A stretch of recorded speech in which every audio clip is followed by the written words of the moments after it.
Karena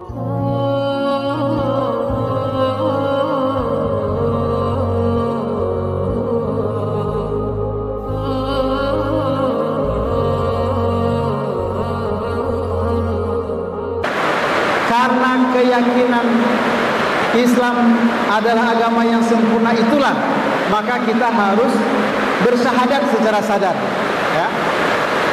Karena pemahaman kita, baik itu adalah pemahaman dasar ataupun sudah mendalam, bahwa Islam itu adalah agama yang sempurna, maka kita bersyahadat, dan syahadat itu kita implementasikan dalam bentuk amal.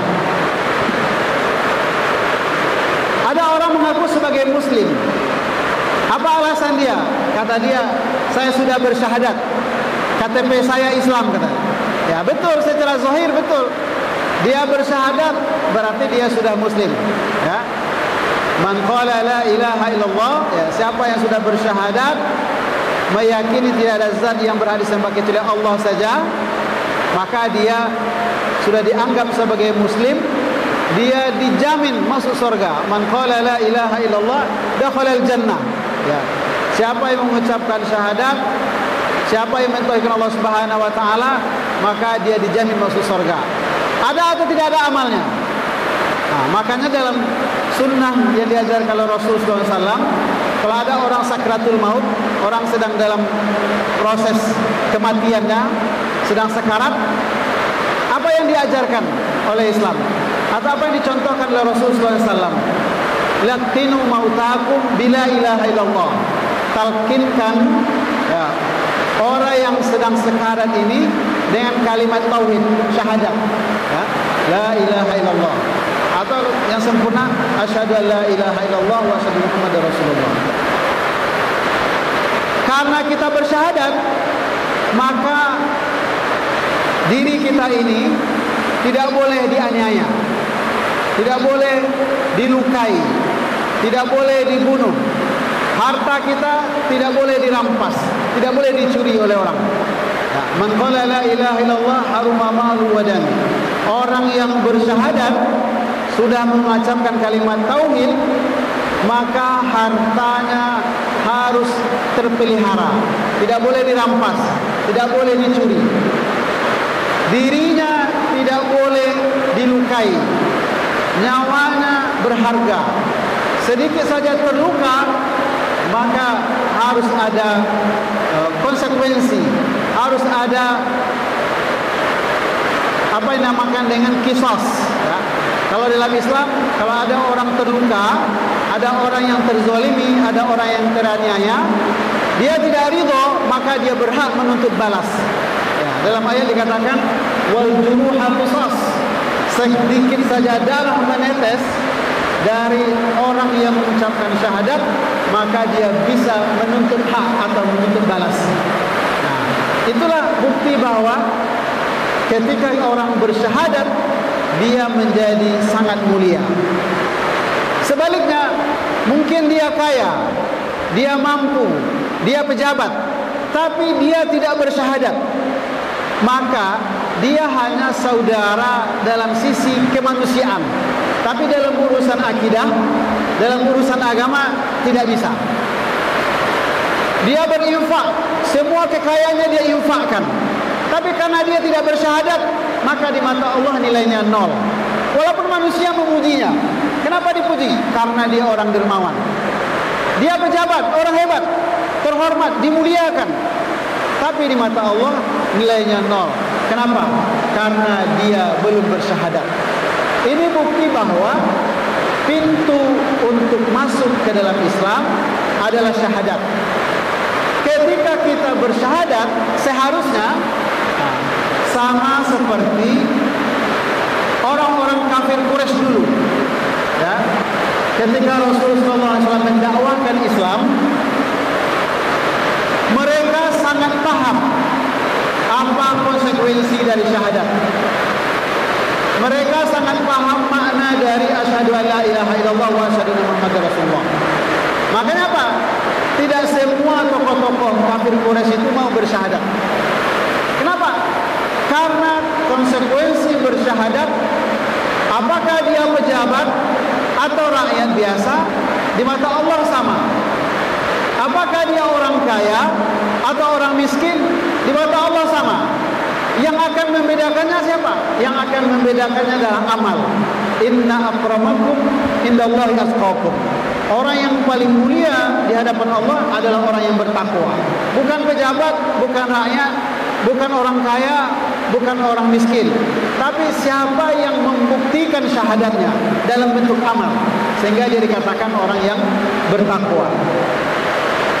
Kalau saudara sekalian, oleh karenanya kita perlu memahami tentang konsep syumuliyatul Islam atau universalitas Islam. Apa yang dimaksud dengan syumuliyah? Ya? Apa yang dimaksud dengan Islam? Ini dua kalimat, syumuliyatul Islam, syumuliyah dan Islam. Kata syumuliyah, akar katanya shin, mim, lam, ya. Syamila, syamil, syumul, syumuliyah, itu sama akar katanya.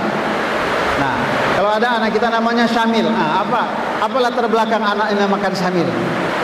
Atau kalau dia perempuan dinamakan Syamilah, kenapa dinamakan Syamilah? Nah, apakah Syamilah itu sama dengan Kamila?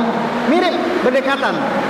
Dalam bahasa Arab ada kalimat kamil, kamula, kamil, kamilah, hampir sama. Tapi dalam pemahaman kita belajar bahasa Arab, berbeda huruf pasti berbeda makna, walaupun ada kemiripan. Jadi kata syamil itu mirip juga dengan kamil. Maka dalam bahasa Indonesianya syamil atau kamil dikatakan sempurna, paripurna, komprehensif, utuh. Nah, itu kira-kira ya. Nah, sementara Islam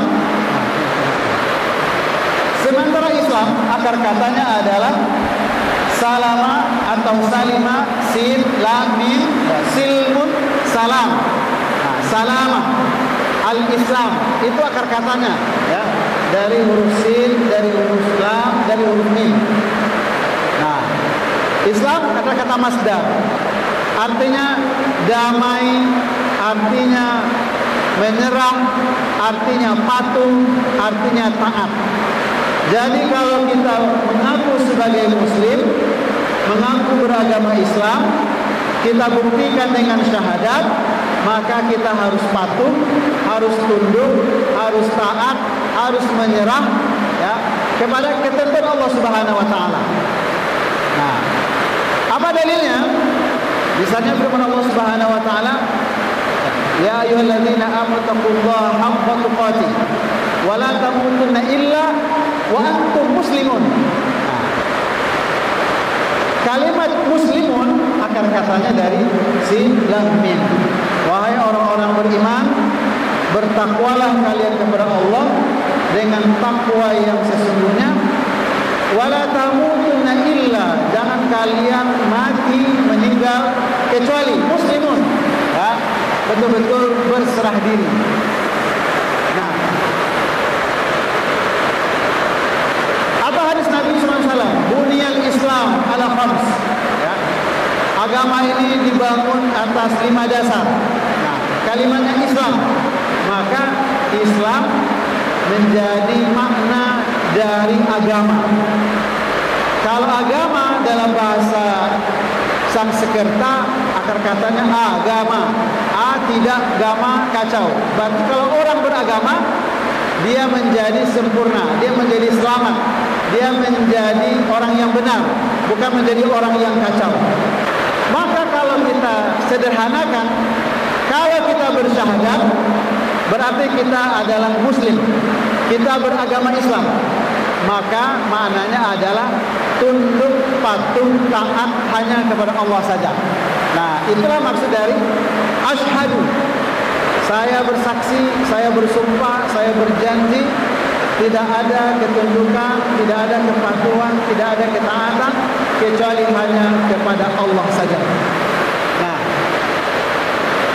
ini beberapa dalil ya. Firman Allah Subhanahu wa taala Al-Baqarah ayat 208.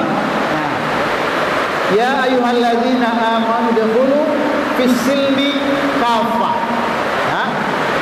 Ini sebagai dalil juga bahwa kalau kita meyakini Islam agama yang sempurna, maka kita juga harus masuk ke dalam Islam itu secara total. Sama seperti kita masuk ke dalam rumah ini. Saudara-saudara sekalian, kita tidak dipaksa untuk masuk agama Islam ini. Kalau kita meyakini Islam ini adalah agama yang sempurna, ya, Islam yang universal, Islam yang komprehensif, maka kita harus masuk ke dalam Islam ini secara total, secara kafah. Kalau kita hanya sebagian-sebagian saja, maka tidak cocok, ya, tidak sesuai antara keyakinan dengan pembuktian. Makanya kata Allah Subhanahu wa taala, ya ayyuhalladzina amanu dkhulu fis-silmi kafah. Kalau kita yakin Islam ini adalah agama sempurna, maka bersyahadatlah. Bersyahadatnya karena sadar, bukan karena dipaksa. Kenapa Anda bersyahadat? Karena ayah ibu saya beragama Islam, maka saya juga agama Islam. Tidak mesti seperti itu. Anda bersyahadat harus atas kesadaran.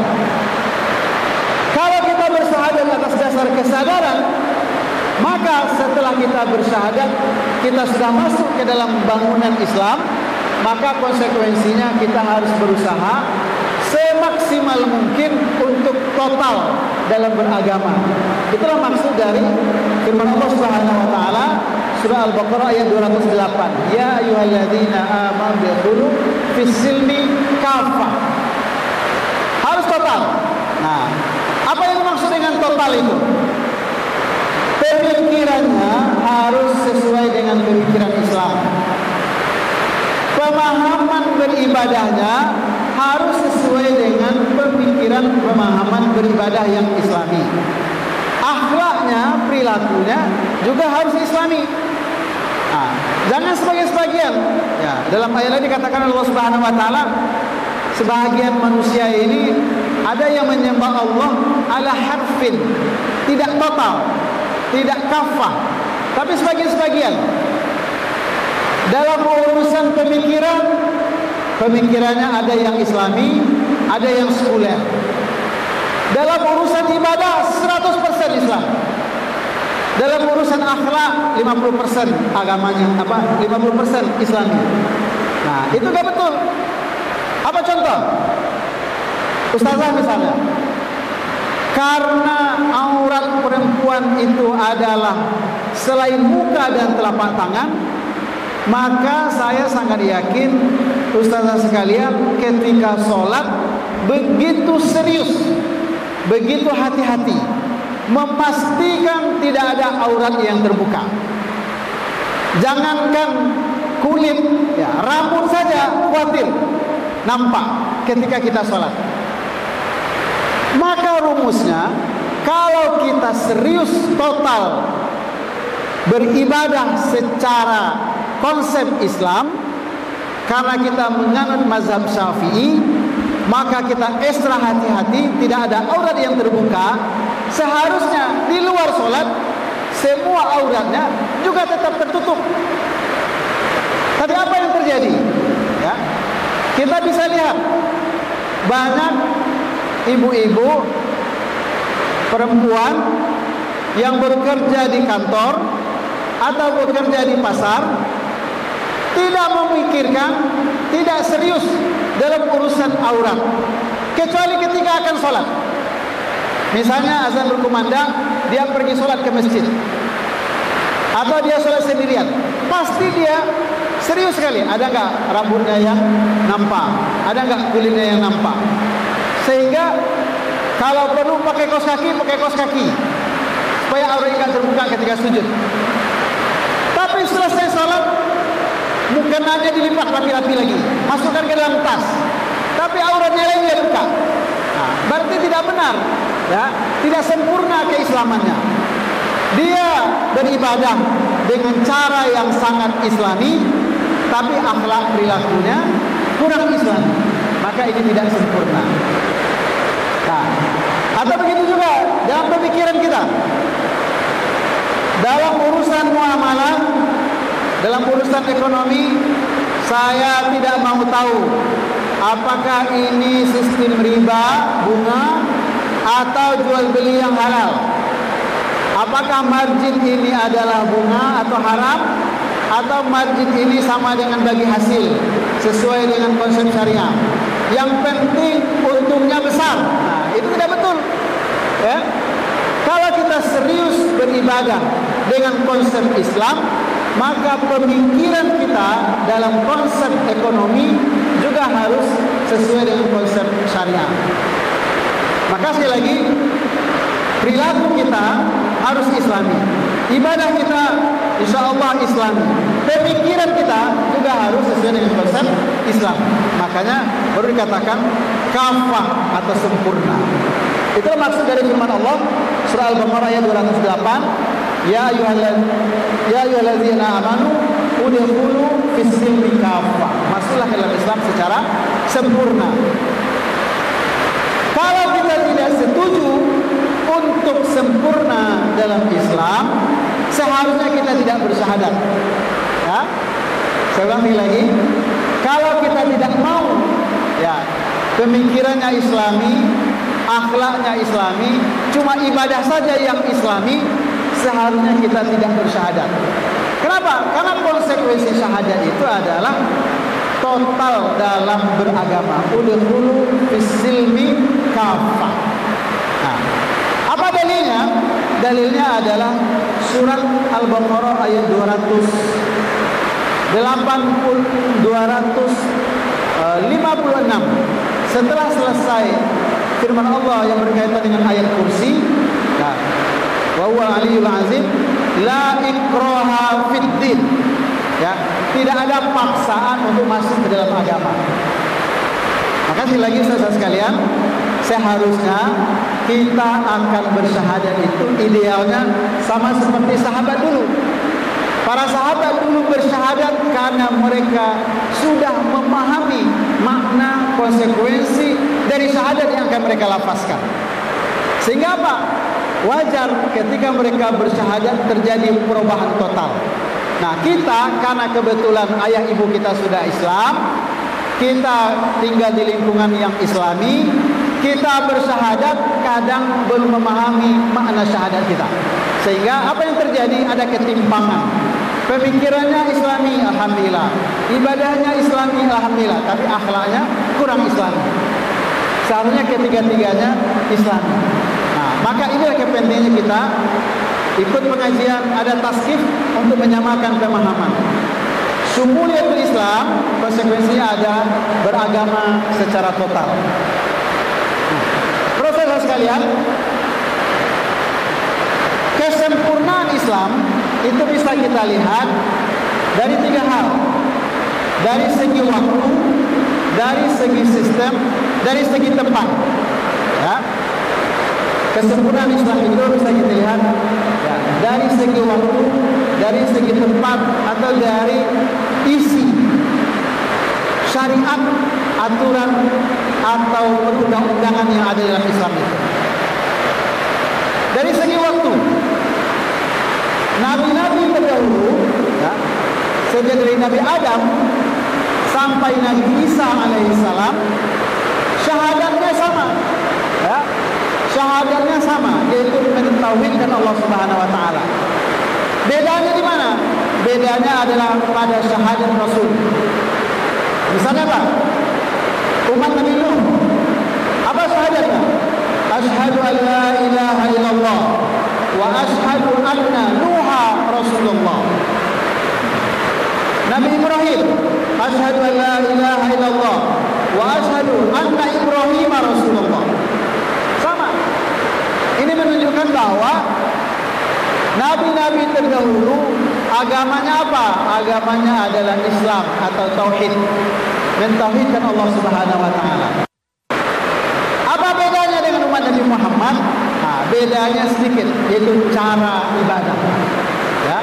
Tapi tauhidnya, akidahnya sama. Nabi siapa lagi? Nabi Idris sama. Asyhadu an la ilaha illallah. Anna Idris Rasulullah. Itu bukti bahwa dari segi masa agama ini sama. Agama yang dibawa oleh Rasul SAW adalah agama yang sama dengan nabi-nabi sebelumnya dan Rasul penyempurnanya. Nabi Muhammad SAW penyempurnanya. Ya? Makanya syahadatnya berbedanya pada syahadat yang kedua. Ketika kita hari ini mengaku sebagai umat Nabi Muhammad, asyhadu an la ilaha illallah wa asyhadu anna Muhammadar Rasulullah. Adakah kemungkinan Nabi setelah Nabi Muhammad SAW? Mungkin saja, tapi namanya Nabi palsu. Ya? Namanya Nabi palsu. Seperti Musailamah Al-Kazzab. Dia mengaku-ngaku sebagai Nabi. Dia mengatakan dia dapat wahyu. Dia juga bisa membuat hadis. Silakan. Tapi umat Islam, ya, para sahabat waktu itu memahami itu adalah nabi palsu. Akhirnya apa? Dibunuh. Sama seperti orang yang tidak mau berzakat. Nah, hari ini juga begitu. Kalau ada orang yang hebat, dia profesor, bahkan di atas profesor ilmunya, dia hafal Quran, dia hafal hadis, dia hafal Injil, lalu dia mengatakan saya adalah nabi. Maka itu adalah nabi palsu. Kenapa? Karena Islam sudah sempurna. Islam yang komprehensif sudah sempurna, sudah selesai urusan wahyu dan hadis. Apa dalilnya? Surah Al-Maidah ayat 3. Ketika Rasulullah SAW melaksanakan haji wada, ketika wukuf di Arafah, turun firman Allah Subhanahu wa taala, "Al-yawma akmaltu lakum dinakum wa atmamtu 'alaikum ni'mati wa raditu lakumul Islam madina." Pada hari ini telah aku sempurnakan Islam sebagai agama buat kalian. Islam sebagai pedoman hidup bagi kalian. Maka apa? Tidak ada lagi nabi setelah Nabi Muhammad SAW. Tidak ada lagi Rasul setelah Rasul SAW. Kenapa? Karena Islam sudah sempurna. Maka kalau ada agama baru, Islam murnikah namanya, Islam Lahorekah namanya, Islam Ahlussunnah wal Jamaah namanya? Tidak. Islam yang benar adalah Islam rahmatan lil alamin yang dibawa oleh Rasul sallallahu alaihi wasallam. Para saudara sekalian, nah, oleh karenanya kita harus yakin itu sepenuhnya. Agama Islam adalah agama yang sempurna dari segi masa, dari segi waktu, dari segi tempat juga sama. Oleh orang di itu juga yang kita pahami di sini. Maka tidak bisa diterima ada istilah Islam Nusantara. Ya? Islam ala Indonesia, enggak ada. Atau Islam ala Arisalah, enggak ada Islam ala.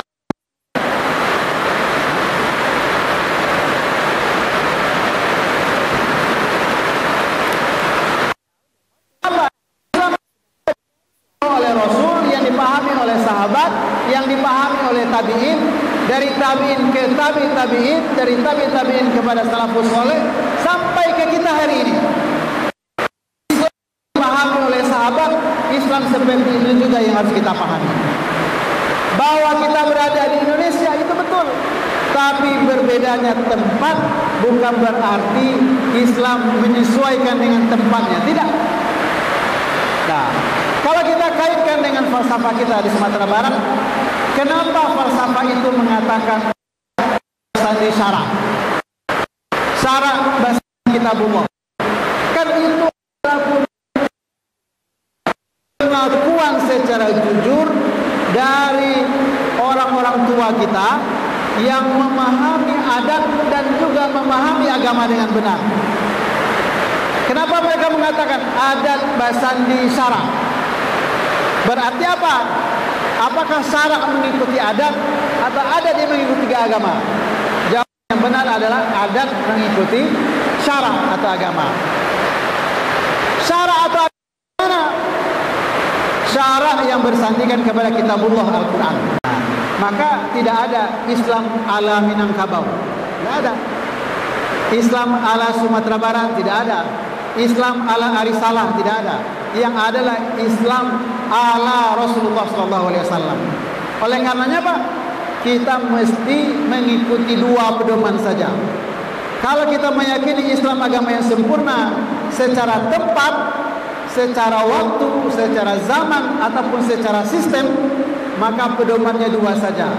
Taraktu fikum amrayni ma in tamassaktum bihima lan tadillu bihi abada. Kitabullahi wa sunnah Rasul. Aku tinggalkan dua pedoman, kata Rasulullah SAW. Kalau kita berpegang teguh kepada kedua itu, kita diberi garansi, jaminan, aman, selamat dunia akhirat. Kitabullah, Al-Quran, wa sunnati Rasul, hadis Nabi SAW. Saudara sekalian, oleh karenanya kita harus memahami konsep Islam yang sempurna dari segi masa, dari segi tempat, dari segi sistem. Kalau kita pahami ini dengan benar, maka kalau ada perbedaan, kita lihat apa yang berbeda. Contoh, menutup aurat. Bagaimana hukum menutup aurat? Sama, menutup aurat di Saudi Arabia, menutup aurat di Indonesia, menutup aurat di Amerika, menutup aurat di Payakumbuh, menutup aurat di Padang, sama. Hukumnya adalah wajib. Tapi dengan apa ditutup aurat itu? Dengan jilbab, dengan jaket, dengan mukena, dengan baju, dengan kain sarung, ya silakan. Itu bukan yang prinsip. Yang prinsipnya, yang utamanya adalah menutup aurat. Itu membuktikan bahwa kesempurnaan Islam dari segi masa, dari segi tempat, dari segi waktu, terbukti tidak ada perbedaan sama sekali. Saudara sekalian, nah, maka ketika kita berbicara tentang kesempurnaan Islam dari segi sistem, ya, tadi masa sudah, tempat sudah, yang ketiga dari segi sistem.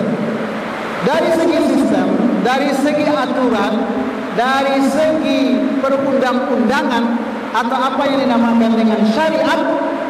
Nah, hadis Rasulullah SAW, Buniyal Islam ala khams. Kesempurnaan Islam itu pertama harus memenuhi 5 ini. Syahadat la ilaha illallah, syahadatain. Orang kalau mengaku Muslim bukan namanya, Mulyadi Muslim, tidak bersyahadat, kafir dia, walaupun namanya Muslim. Ya kan? Siapa namanya? Salimah. Apakah dia Islam? Tanya dulu, sudah bersyahadat atau belum? Walaupun namanya Salimah, tapi tidak bersyahadat, berarti belum Islam. Nah, maka pintu masuknya adalah syahadatain. Kalau dia sudah bersyahadat, nah, ada kewajiban setelah itu. Kenapa ada kewajiban? Karena kita sudah masuk ke dalam bangunan, ke dalam rumah Islam.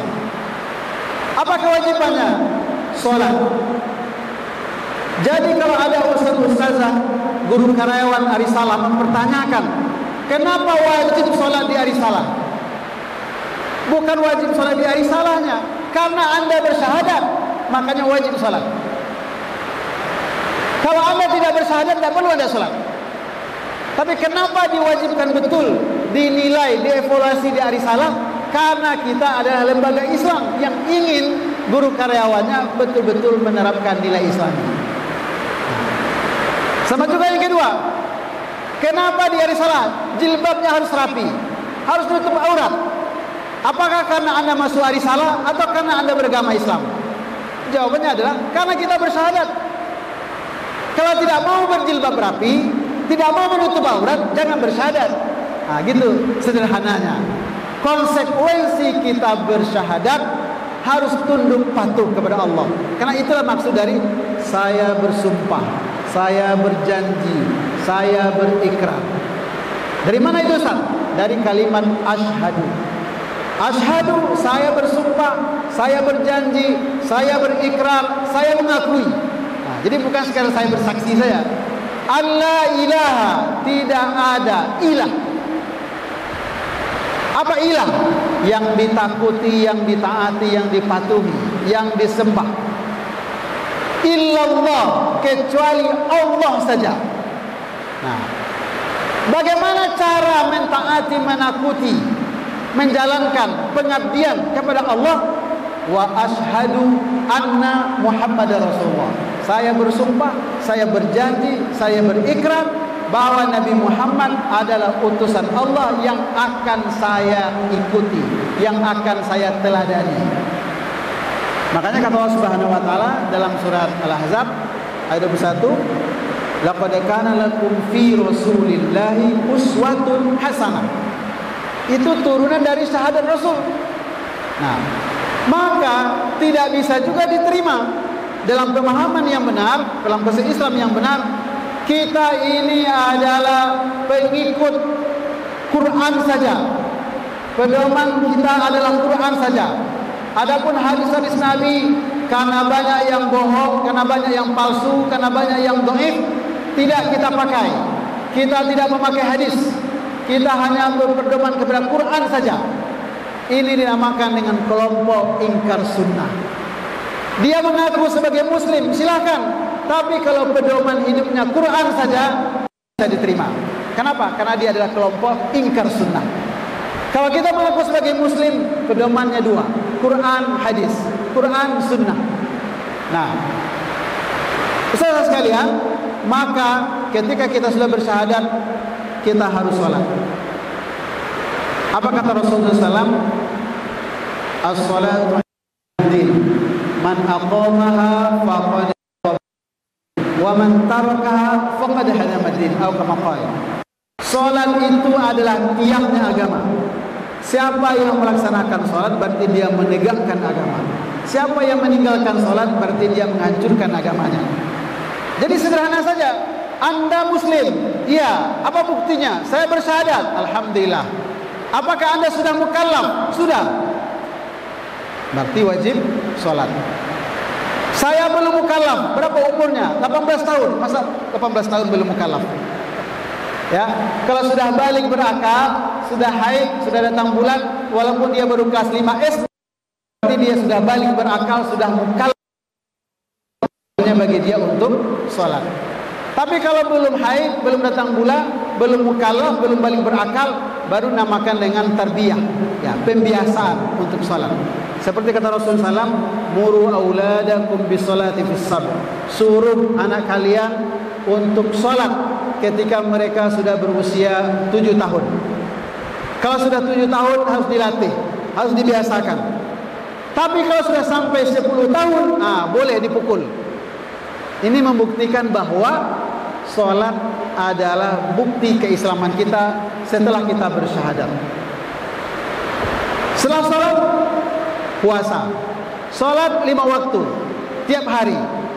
Uzurnya ada bagi orang yang sakit, datang bulan. Cara pelaksanaannya harus sempurna. Boleh berubah, boleh berkurang kalau seandainya safar. Ya, kalau kita musafir, boleh menjamak, boleh mengqashar, boleh menjamak takdim, boleh menjamak takhir. Itulah bukti kesempurnaan Islam yang sesuai dengan kondisi kita. Tapi kalau kita sehat walafiat, harus berdiri sempurna, harus menghadap kiblat, harus bersih, suci, harus di awal waktu. Itu bukti keseriusan kita dalam beragama. Giliran puasa, wajibnya cuma di bulan Ramadan saja. Kita bekerja berat, tidak bisa puasa karena pekerjaan kita sangat berat, seperti tukang. Boleh tidak puasa, ganti di hari lain. Nah, ini bukti bahwa Islam ini harus ditegakkan. Saya tidak sanggup mengganti dari lain, bayar fidyah. Saya sakit, saya sudah tua, saya sudah uzur, bayar fidyah. Yang penting ibadah itu harus dikerjakan. Kenapa? Karena itu adalah bukti kesempurnaan kita dalam keseriusan kita dalam beragama. Kita punya uang, tinggal dihitung. Apakah sudah sampai nisab? Apakah sudah 1 tahun? Atau gaji kita sebulan dikali 12 sampai nisabnya?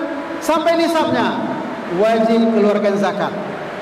Nah, jadi jangan ada ustaz-ustazah protes. Kenapa harus ada infak? Kenapa harus ada zakat? Kenapa zakatnya ke Arisalah Charity? Nah, Arisalah Charity itu lembaga kita. tentu jauh lebih bagus zakatnya, infaknya ke lembaga kita agar manfaat juga kembali kepada kita. Kalau lembaga amil zakat kita tidak ada, ke lembaga amil zakat yang lain. Yang jelas zakat itu hukumnya wajib kalau sudah sampai nisab, kalau sudah 1 tahun. Kalau tidak sampai nisab, ada peluang lain, namanya infak, namanya sedekah, namanya wakaf. Kata Allah Subhanahu wa taala, lan tanalul birra hatta tunfiqu mimma tuhibbun. Belum sampai kita pada kesempurnaan kebajikan, belum mantap keislaman kita, belum dianggap hebat, belum dianggap the best, kecuali kita menginfakkan apa yang kita cintai. Coba bayangkan. Nah, itu bukti bahwa urusan beragama bukan urusan syahadat solat saja, tapi juga ada puasa, juga ada zakat. Karena kita menabung, karena ada rezeki bisa kita simpan, ada peluang berikutnya melaksanakan ibadah haji minimal sekali seumur hidup. Tidak mampu, minimal ada kita berazam, berdoa untuk pergi haji. Nah, makanya dalam konsep Islam yang diajarkan juga oleh Ustaz Albana, harus ada komitmen, azam untuk pergi haji. Ya. Tapi kalau untuk berhaji, nah minimal membuka tabungan haji, baru terbukti azam kita benar dengan perilaku kita. Saya berniat untuk pergi haji, sudah menabung, itu yang lain. Itu tidak bisa. Ya, harus dibuktikan. Kalau kita punya niat yang baik, buktikan dengan menabung. Belum sampai 25 juta, ya oke, tidak apa-apa, belum ambil porsinya. Kayaknya tidak mungkin bisa berangkat haji. Kenapa? Jarak waktunya panjang, umur kita sudah lewat. Pergi umroh. Yang penting bisa melihat Ka'bah dengan langsung. Ya, tidak bisa haji, umroh. Uangnya masih sedikit. Pinjam ke KJPS ya. Yang penting ada bukti konkret kita serius beragama. Nah, Ustaz sekalian, syahadat, salat, puasa, zakat, haji dalam pemahaman para ulama itu baru tiang-tiangnya saja. Baru tiang-tiangnya saja. Coba lihat gambarnya. Yang ada gambar bangunan Harun. Slide berikutnya terus. Yang ada gambar bangunan Harun. Lanjut. Slide berapa tadi? Slide 12.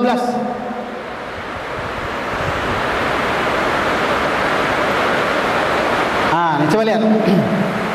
Jadi kalau kita sudah bersyahadat, itu pondasinya. Lalu kita mengerjakan salat, baru satu tiangnya. Kita berzakat, satu lagi tiangnya. Kita puasa, satu lagi tiangnya. Kita haji, sudah 4 tiangnya. Tapi adakah rumah yang hanya pondasi dan tiang saja? Tidak bisa kan? Bunyal Islam ala khams. Islam ini dibangun oleh 5 pondasi dasar. Tiangnya, pondasinya syahadat, tiang-tiangnya salat, puasa, zakat, haji, 4. Ustaz-ustazah punya rumah tipe 36, rumah tipe 45, rumah tipe berapa lagi? Apa yang sudah selesai? Pondasinya, alhamdulillah. Tiangnya, alhamdulillah. Bisakah kita tinggal di sana? Gak bisa. Harus ada atapnya, harus ada dindingnya, harus juga ada lantainya. Itu minimal. Harus ada kamarnya.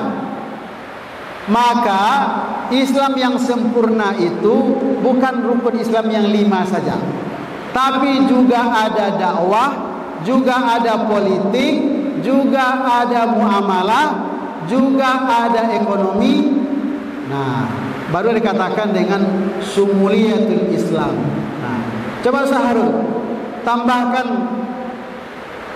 komponen-komponen berikutnya sehingga dia menjadi rumah. Ada wawasan keislaman, ada jihad. Nah, ini rumah gaya Timur Tengah dulu. Ya. Nah, kalau di Timur Tengah kan tidak ada seng. Nah, kalau sini bisa dengan seng kan? Nah, jadi syahadat pondasinya di bawah, tiang-tiangnya adalah rukun Islam yang 4, ada dindingnya ekonomi, ada wawasan keislaman, ada jihad, ya, ada politik, ada dakwah. Lanjut Sahrul. Slide berikutnya Maka ketika kita pahami Islam secara sempurna atau komprehensif, slide berikutnya. Ini apa nih? Intermezzo. Coba Ustaz bayangkan apa yang saya sampaikan di awal tadi. Balikkan ke atas. Tadi rumah yang lengkap, bangunan yang lengkap. Tapi kita tidak mau berjihad. Atau kita menganggap jihad itu tidak kewajiban dalam Islam. Bukan masalah kita pergi atau tidaknya. Maka tidak ada atapnya. Kita tidak mau bermuamalah secara muamalah yang islami. Pokoknya saya sholatnya benar, ibadah saya benar. Urusan ekonomi, saya lebih percaya dengan ekonomi kapitalis. Saya lebih percaya dengan ekonomi sosialis. Hilang dindingnya. Saya tidak mau urusan akhlak itu urusan pribadi masing-masing. Tidak ada konsep akhlak dalam Islam.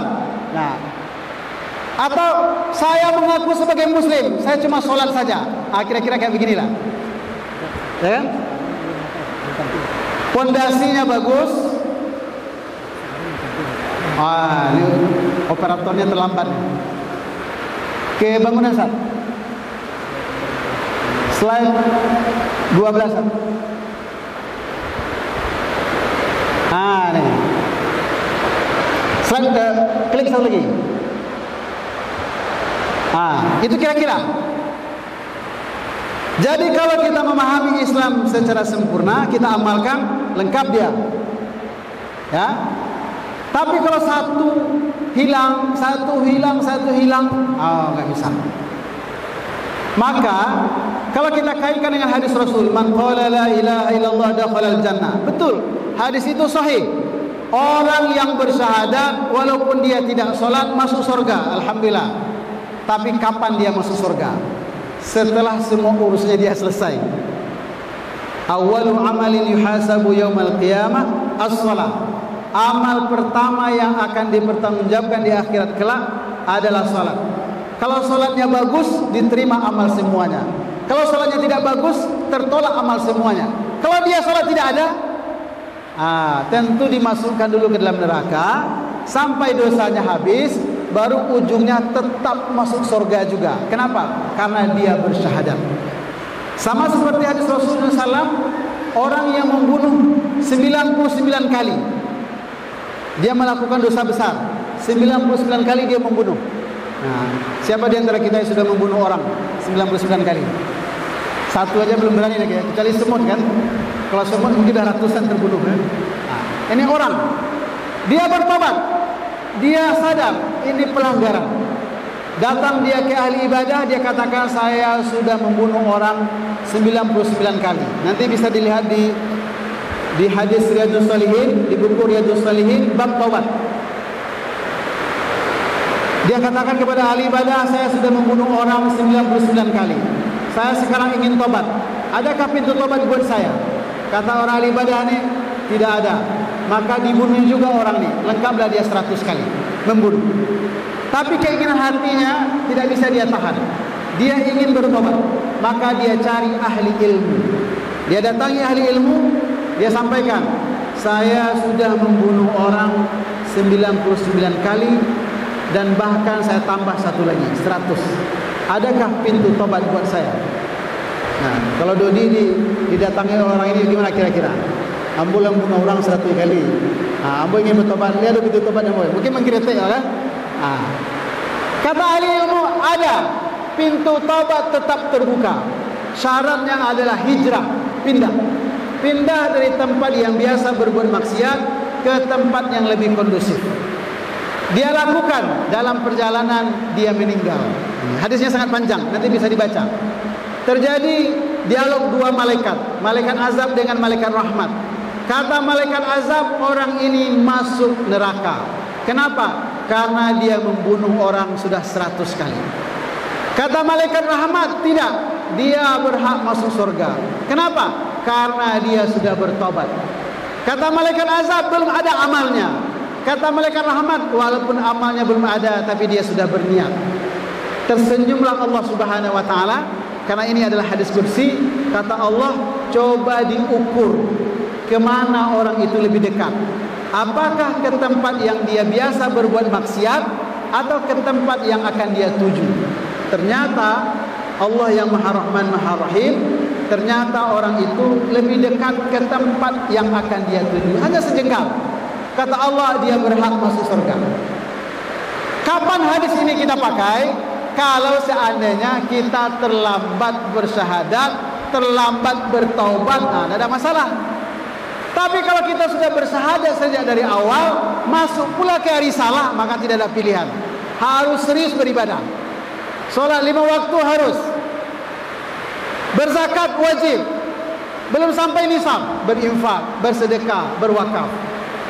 Puasa hukumnya wajib, kecuali kalau sakit, kecuali kalau sudah tua renta, boleh ambil rukhsah, keringanan.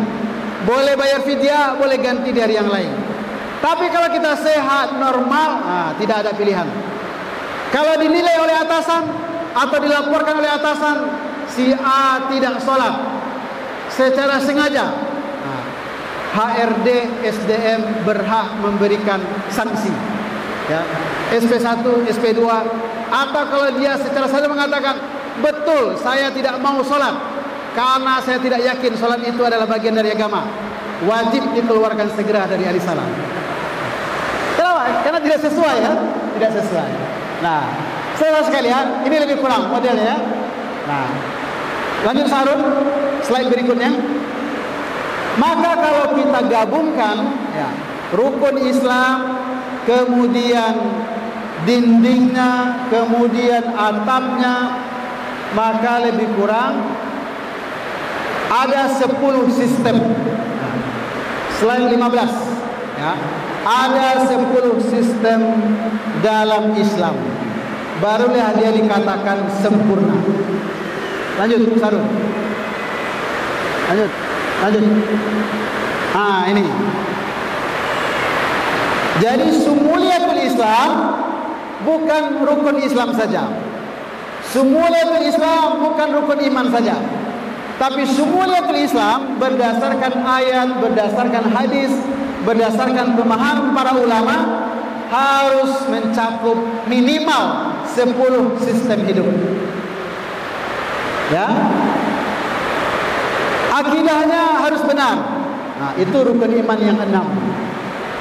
Rukun iman yang 6 itu juga fondasi dasarnya. Ada tambahannya. Apa tambahannya? Dalam bentuk rincian. Percaya kepada hari akhir. Apa turunannya? Kita harus percaya kepada azab kubur. Nah, tadi saya sampaikan di pengantar, pemikiran kita harus Islami. Ada orang mengatakan tidak logis, tidak bisa diterima akal sehat ada azab kubur. Bagaimana caranya? Ada azab sebelum hisab. Ya? Hisab itu nanti di yaumil mahsyar. Setelah terjadi kiamat, kita berbangkit, baru dihisab, baru ditimbang amal. Ini kita baru meninggal, kenapa harus ada diazab?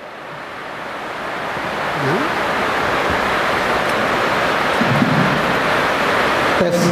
Ini kita baru meninggal, baru masuk ke dalam liang lahat. Bukti kita meninggal tidak mampu, kita dimasukkan ke dalam liang lahat. Kan ada orang masuk langsung, kan? Nah, dimasukkan ke dalam liang lahat. Nah, apakah ada azab dalam kubur? Kalau secara logika itu tidak masuk akal. Kenapa? Karena hisab belum terjadi.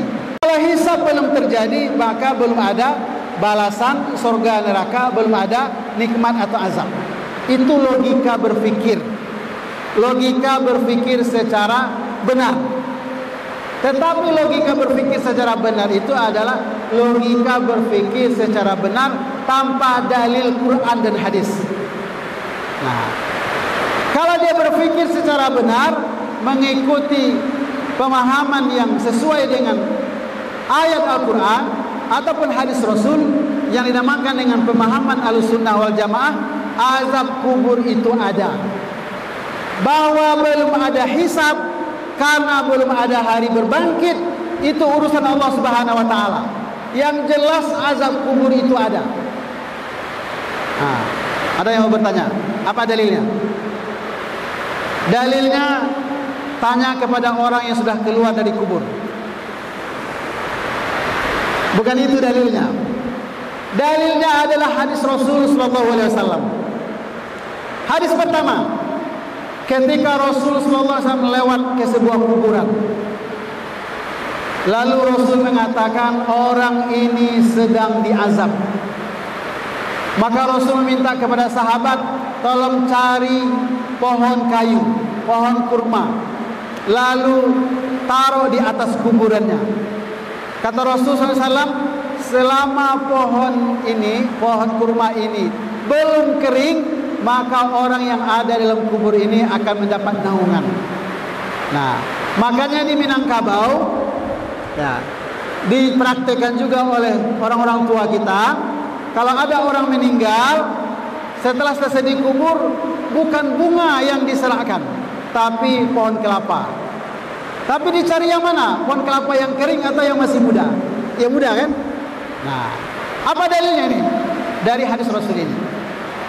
Kata Rasul SAW, orang yang dalam kubur ini diazab karena dia tidak istinja, karena dia berghibah.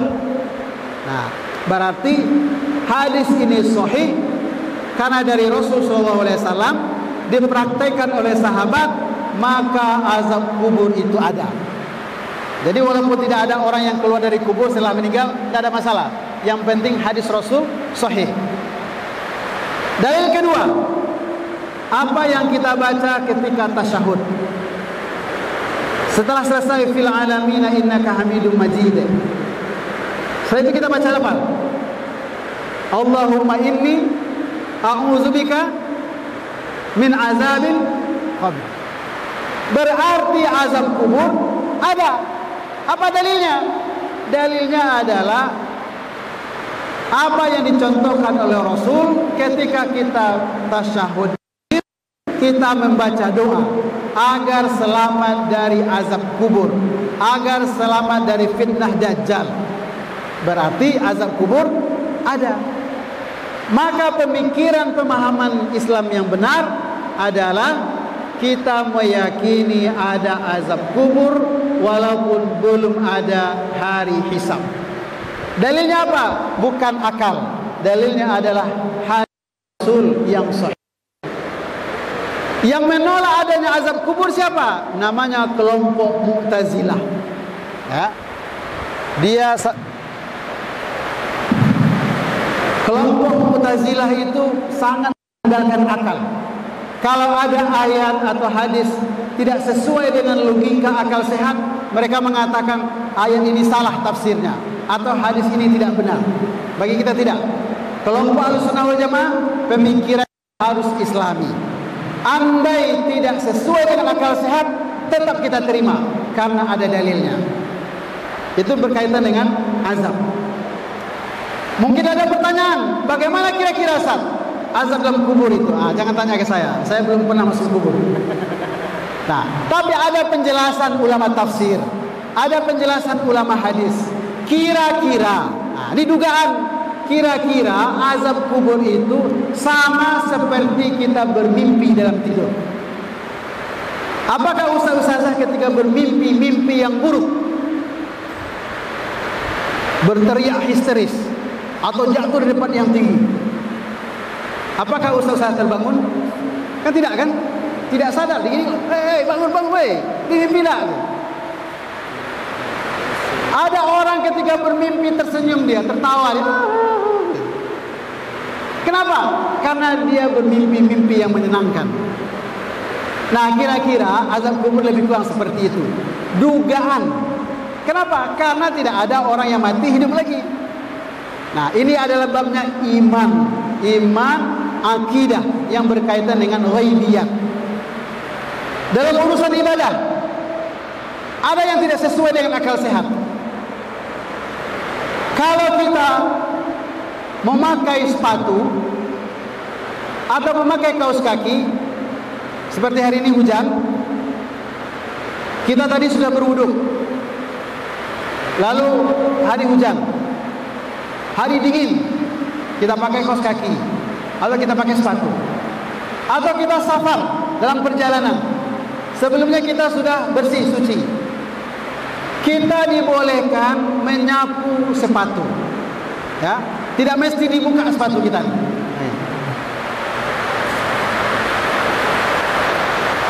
Ini praktek kajian fikih ini. Ini sesuai dengan kurikulum SMP kelas 1 bab toharo. Kayak gini. Kalau kita sudah berwudu, kita pakai sepatu ini, apakah kita safar atau hari hujan, ya, kita boleh berwudunya tanpa membuka sepatu, tanpa membuka kaos kaki. Jadi ustazah, khusus untuk ustazah, tidak perlu ustazah buka kaos kaki. Misalnya azan zuhur atau azan asar, mau pergi ke masjid, boleh berwudu setelah menyapu kepala, telinga, kaki, disapu saja kaos kakinya atau sepatunya, boleh. Kalau kita menetap 1 hari 1 malam, kalau kita safar 3 hari 3 malam, ya kan? Nah, ke hari hujan sekarang nih, nggak usah buka sepatu, langsung aja. Tapi syaratnya sudah berwudu atau sudah suci sebelumnya.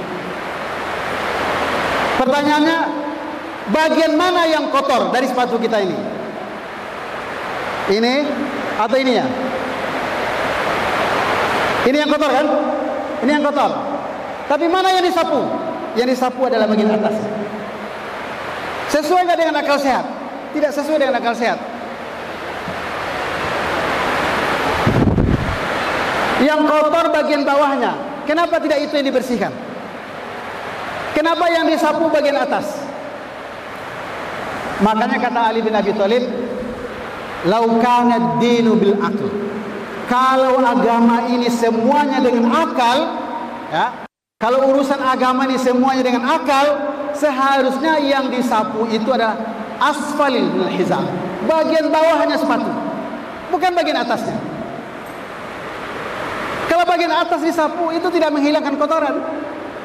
Tapi begitulah syariat mengajarkan. Ini bukti bahwa tidak semua urusan agama itu sesuai dengan akal sehat kita. Kenapa? Karena akal kita terbatas. Makanya sumber untuk beragama bukan akal, tapi adalah ayat atau hadis Rasul sallallahu alaihi wasallam. Ustaz sekalian,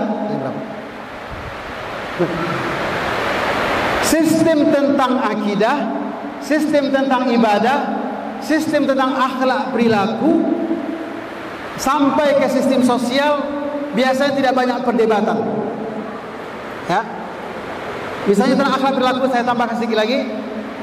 Kenapa kita harus minum sambil duduk? Kenapa harus dengan tangan kanan? Apa bedanya minum dengan tangan kanan atau minum dengan tangan kiri? Apa bedanya? Hilangkah haus kalau kita minum dengan tangan kanan? Hilang nggak haus kita? Hilang kan? Hilang nggak haus kita kalau kita minum dengan tangan kiri? Hilang juga. Tapi minum dengan tangan kiri tidak ada nilai ibadahnya. Minum dengan tangan kanan ada ibadahnya, ada nilai akhlaknya. Minum sambil berdiri, secara kesehatan boleh-boleh saja, cuma ada resiko sedikit secara medis. Minum dengan duduk, ada nilai ibadahnya, ada nilai akhlak, berefek kepada kesehatan. Makanya kata Rasulullah SAW, "Samila kul biyalik, kul biyalik, wa kul mimma yalik." Wahai makan minum dengan bismillah, makanlah dengan tangan kanan, wa kul mimma yalik, makan yang ada di depan kita ini. Tapi di muka ada kepala ikan, Ustaz. Kepala ikan di sini ada. Geser. Barter. Jadi nggak boleh begitu. Tapi bersiasat. Ceng. Kalau ikut tali ayam, di situ kepala ikan, ceng. Nih, telur ayam nih. Karena kita kasih telur ayam, terpaksa kepala ikannya pindah ke kan? Maka depan kita. Yang nggak boleh itu meroboh ke depan. Karena itu tidak beretika. Ya ulam, bismillah, kul biyaminik, wa kul mimma yalik. Wahai anak, makanlah diawali dengan bismillah. Makanlah, minumlah dengan tangan, makan yang ada di depan kita. Itu diajarkan oleh orang-orang tua kita. Dalam falsafah ada kita diajarkan begitu. Tidak boleh minum depan. Tapi Pak, disiasati, digeser-geser. Kalau ada di depan orang makanan yang awak inginkan, geser katanya. Berbagi. Nah, saudara sekalian, urusan akidah, urusan akhlak, urusan ibadah, urusan perasaan sosial biasa tidak ada orang menolak. Yang banyak penolakan itu yang merah-merah itu. Kalau berbicara tentang politik, tidak ada politik dalam Islam. Yang ada adalah politik ya politik. Maka ustaz tidak boleh masuk partai politik. Nah, ini kan pemikiran yang salah kan? Tidak ada ekonomi dalam Islam. Yang ada adalah untung rugi. Ini pemikiran yang salah. Kalau kita meyakini Islam adalah agama yang sempurna, al-yauma akmaltu lakum dinakum, maka semua urusan yang 10 ini harus kita cari dalam Islam. Kita mengatakan tidak ada karena kita tidak tahu. Ya. Kita mengatakan tidak ada politik Islam karena mungkin tidak ada ketemu contoh yang baik. Saudi Arabia mayoritas Islam, dasarnya Islam. Apakah ada korupsi? Ada, berarti nggak benar itu politik Islam. Di Saudi nggak terbukti. Bukan itu masalahnya. Pemahaman kita. Ustaz masuk politik ingin merebut kekuasaan. Masuk politik itu bang tujuan untuk merebut kekuasaan. Kalau kita tidak akan merebut kekuasaan, jangan buat politik, jangan masuk politik. Nah, jadi banyak hal yang harus kita rapikan pemahaman kita. Kalau kita memahami Islam agama yang sempurna, maka Islam berbicara akidah, Islam juga berbicara politik. Islam berbicara ibadah, Islam juga berbicara ekonomi. Islam berbicara tentang akhlak, Islam juga berbicara tentang jihad. Jadi, pemahaman kita yang benar itu harus dipastikan sesuai dengan ayat hadis. Kita berusaha semaksimal mungkin untuk total dalam Islam, kafah. Kemudian ayat berikutnya, andai dalam perjalanan hidup kita ini ada yang belum bisa kita kerjakan, minimal pemikiran dan pemahaman kita adalah pemikiran pemahaman Islam yang sempurna. Tidak ada dikotomi yang tadi, yang 10 itu harus semuanya kita kerjakan. Kalau kita tidak mampu, bukan berarti yang lainnya dibuang, tidak. Tapi dalam pemikiran pemahaman minimal harus sempurna. Maka kita membuat skenario, ada yang urusannya pendidikan, ada yang urusannya ekonomi, ada yang urusannya ibadah, ada yang urusannya akhlak, mengawal itu, ada yang urusannya politik, untuk membuktikan sumuliyatul Islam. Maka bagi kita masing-masing, ayat Allah Subhanahu wa taala surat Ali Imran ayat 102. Ya ayyuhalladzina amanu taqullaha haqqa tuqatih wa la tamutunna illa wa antum muslimun. Kecuali memang pada akhirnya sampai akhir kehidupan kita adalah orang yang sempurna, berserah diri kepada Allah atau menjalankan nilai-nilai Islam. Ini juga lah maksud dari firman Allah Subhanahu wa taala, wa'bud rabbaka hatta ya'tiyakal yakin. Sembahlah Allah bukan sekali saja, tapi sembah dan taat patuhlah kepada Allah, kepada syariat Allah, hatta ya'tiyakal yakin, sampai datang kematian. Nah, jadi bukan ini musim Ramadan rajin puasa, salat ke masjid, tidak. Kita beribadah sepanjang hatta ya'tiyakal yakin, sampai kita ke ujung kehidupan itu adanya kematian.